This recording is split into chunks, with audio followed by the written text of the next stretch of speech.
Yung mga lods, isang mapagpalang umaga sa atin lahat muli. Tayo po yung magluluto. Okay? Ito yung ating mga ingredients. Yan, mayroon tayong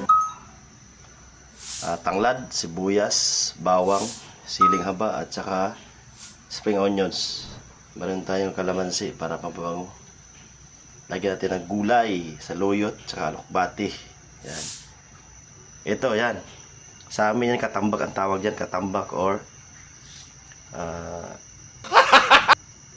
katambak sa amin sa Buriasan. So, paki-comments lang below kung anong tawag sa inyo yan. Ayun, nag-init na tayo ng tubig. Yan. Ilagay natin yung ingredients natin.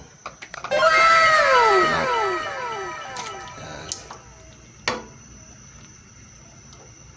Malinis na lahat yung hugasan. Pati ito hugasan ko na rin ito. Yan. Malinis na lahat yan. Okay. Let's watch mga loads. Yan ang mga loads. Yan, kumukulo na. Yan. Ito yung ilagay yung katambak or kanuping. Yun pala. Kanuping. So, medyo matagal na kasi mga loads. Din tayo nakauwi ng ating lupang sinilangan. Shout out sa lahat ng taga Burias, lalo na sa Barangay Quintina. At sa Barangay Halabang Baybay, San Pinitan, buong Burias Island. Shout out po sa inyo lahat. Mabuhay po kayo lahat dyan. Ingat po.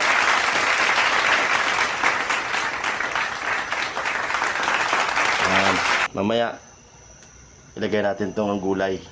Alokbati. Saluyot. Yan mga lods. Sarap oh. Wow. Lagyan natin yung gulay. Sabay natin alokbati, halos same lang naman yan. Saka saluyot, my favorite.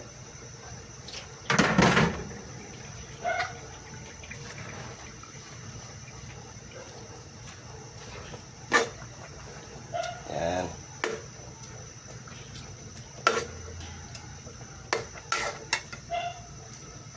Alright.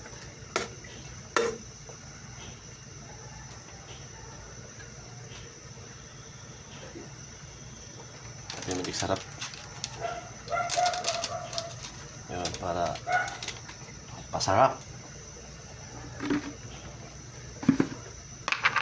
Asin. Kunti lang kasi may asin na kanina yan. Baka umalat. Pwede magdagdag, okay lang kulang.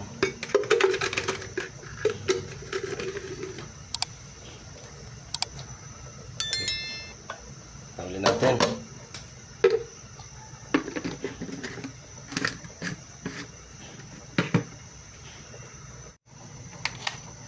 Lagyan natin ang patis. Yan. Para sarap. Alright.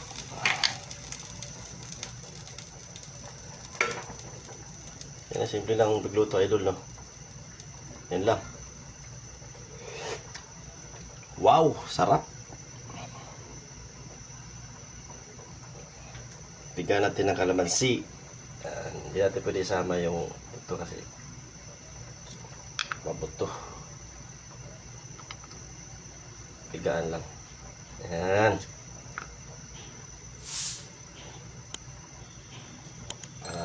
Masin na konti. Alright.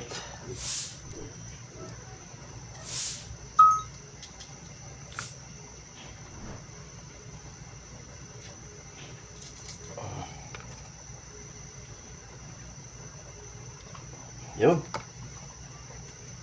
Sarap na.